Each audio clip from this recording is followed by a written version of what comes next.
चूल्हा मिट्टी का, मिट्टी तालाब की, तालाब ठाकुर का, भूख रोटी की, रोटी बाजरे की, बाजार खेत का, खेत ठाकुर का, बैल ठाकुर का, हल ठाकुर का, हल की मूठ पर हथेली अपनी, फसल ठाकुर की, कुआं ठाकुर का, पानी ठाकुर का, खेत खलिहान ठाकुर के, गली मोहल्ले ठाकुर के, फिर अपना क्या, गांव, देश, शहर। और मैं फिर से क्लैरिफाई करता हूं, वो ठाकुर मैं भी हूं, वो ठाकुर संसद में है, वो ठाकुर विश्वविद्यालयों में है, वो ठाकुर विधायिका को कंट्रोल करता है। इस ठाकुर को मारो जो हमारे अंदर है।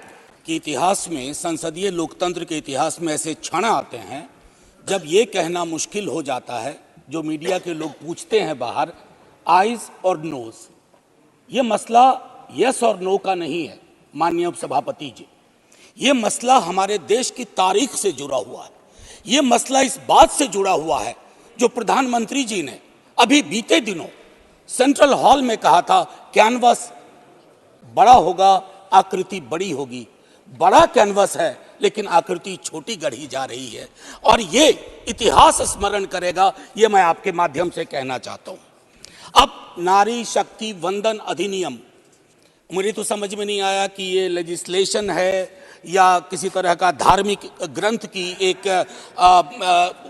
उसका शीर्षक है, क्योंकि बचपन से पढ़ता आया इस देश में, जब आपकी सरकार, बीजेपी की सरकार नहीं थी, जत्र नार्यस्तु पूज्यन्ते रमन्ते तत्र देवता।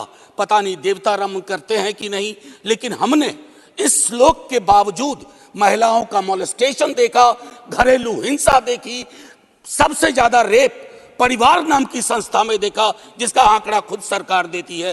तो मुझको लगता है ये जो विरोधाभासी चरित्र है हमारे देश का, इस विरोधाभासी चरित्र पर भी बात होनी चाहिए। आज काफी सारी महिलाएं हैं, पत्रकार भी इस दर्शक दीर्घा में, इनको भी ये कहना चाहता हूं कि हमारे कुछ सरोकार हैं।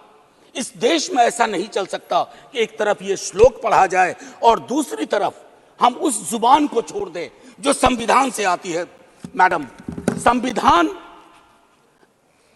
राइट्स की बात करता है, अधिकार की। हमारी वोकैबुलरी को क्या होता जा रहा है? अधिकार दया की श्रेणी में नहीं आएगा, लेकिन पूरा का पूरा जो टेक्सचर देखता हूं वो दया की श्रेणी में बात होती है, अधिकारों की बात कभी दया से नहीं होगी। माननीय deputy chairman ma'am, chairperson ma'am, sorry, as per the delimitation commission 2008 हमारे पास जो सीट्स हैं 412 जनरल सीट्स, 84 एससीज, 47 एसटीज।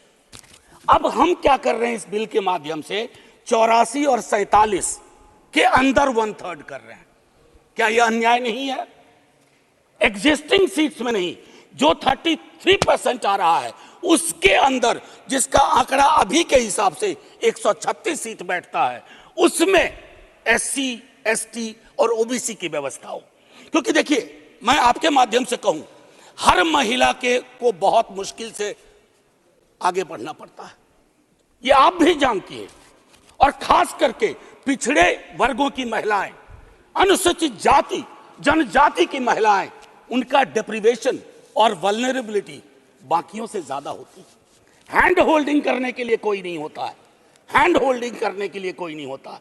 अगर आप पहुंची तो बिना हैंड होल्डिंग के, लेकिन उन पिछड़ी जाति की महिलाओं का क्या, जिनके हैंड होल्डिंग के लिए ना हमारे धर्म ग्रंथों में कोई व्यवस्था है और ना आज की समकालीन बातचीत में कोई व्यवस्था है।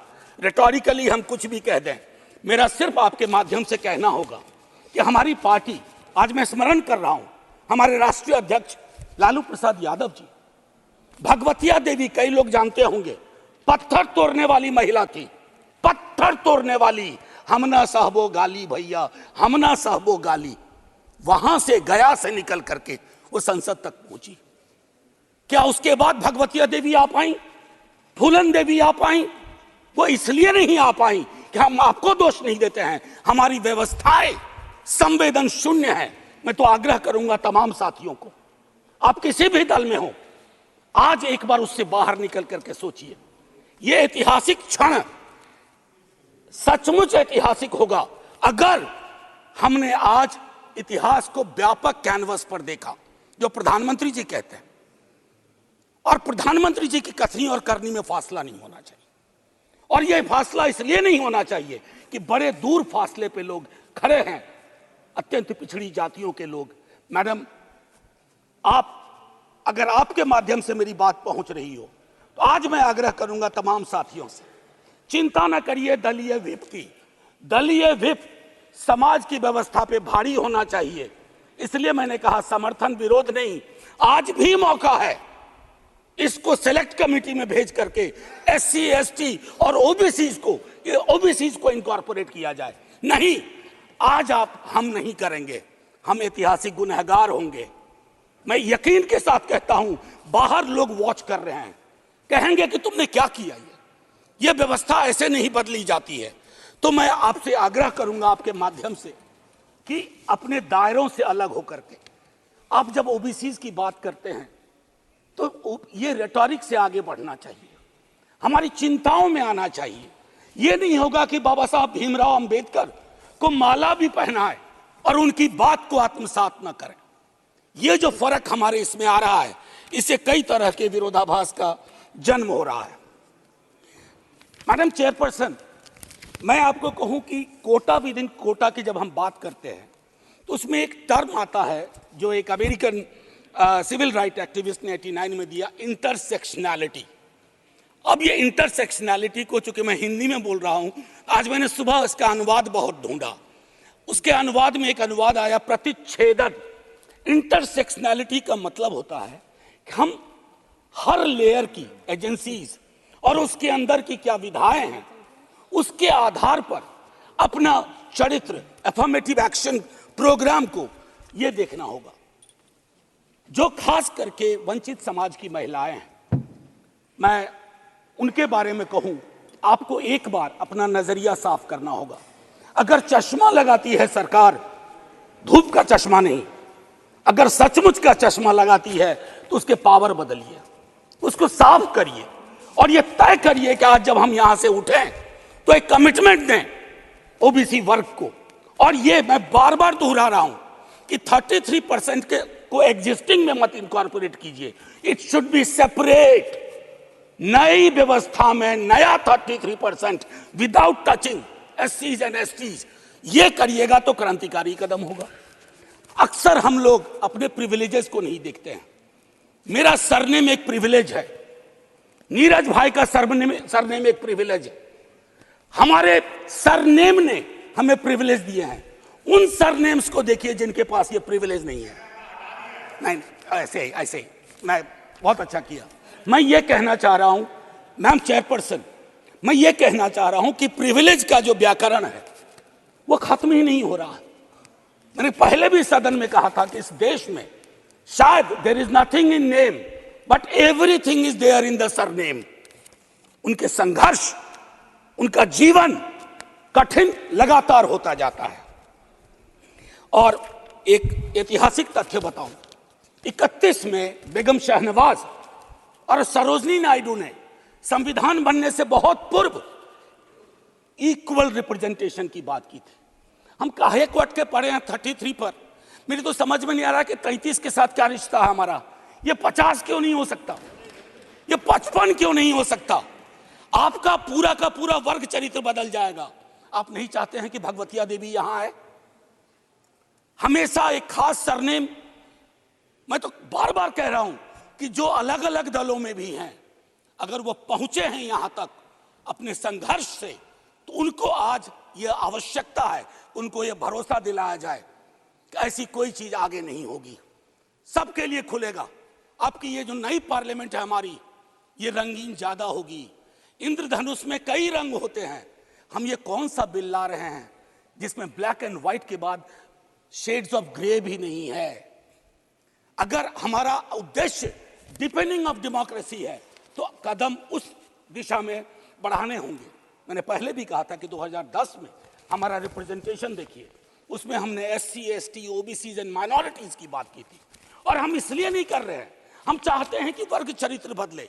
संसद सचमुच में प्रतिनिधित्व की संस्था बने जिसमें सबके आकार हों, सबकी शक्लें हों। ये ना हो कि एक प्रभुत्व वर्ग का उस पर हमेशा उस पर छाप रहे।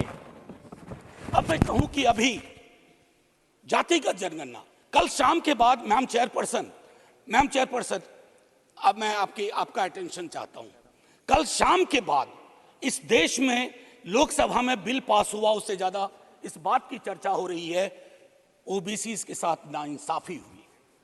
इस बात की चर्चा हो रही है कि जातिगत जनगणना पर क्यों ब्लॉक किया जा रहा।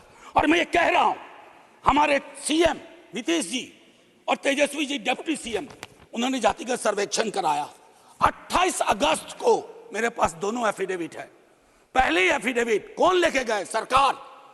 तुषार मेहता खड़े होते हैं, सॉलिसिटर जनरल, ये कहते हैं कि state government can not do any activity like census और एक्टिविटी अकिन टू सेंसस।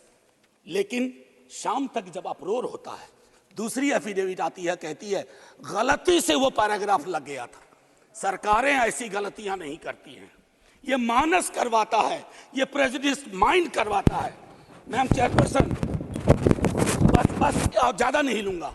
मैंने कई संशोधन दिए हैं मैडम चेयरपर्सन, मैंने कई संशोधन दिए हैं। उन संशोधनों पर भी सरकार विचार करे। हाथ जोड़ के कहता हूं, आपका कुछ भी नहीं बिगड़ेगा। हृदय विशाल रखना चाहिए। छोटे मन से, आप ही के बड़े नेता कह गए थे, छोटे मन से कोई बड़ा नहीं होता। कैनवास पे बड़ी लकीर खींचिए। और मैं आखिरी में एक बात कह के खत्म करूंगा कि गले मिलकर गला दबाने की कोशिश ना हो। मैम चेयरपर्सन, 1 मिनट, एक कविता लेके आया था, उसके पहले गले मिलकर गला ना दबाइए।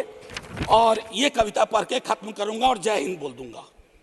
ये ओम प्रकाश वाल्मीकि जी का है। इसमें जो प्रतीक हैं वो किसी जाति विशेष के लिए नहीं है, क्योंकि हम सब के अंदर एक ठाकुर है जो न्यायालयों में बैठा हुआ है, विश्वविद्यालयों में बैठा हुआ है, संसद की दहलीज को वो चेक करता है। तो कविता कुछ यूं है। चूल्हा मिट्टी का, मिट्टी तालाब की, तालाब ठाकुर का। भूख रोटी की, रोटी बाजरे की, बाजार खेत का, खेत ठाकुर का। बैल ठाकुर का, हल ठाकुर का, हल की मूठ पर हथेली अपनी, फसल ठाकुर की।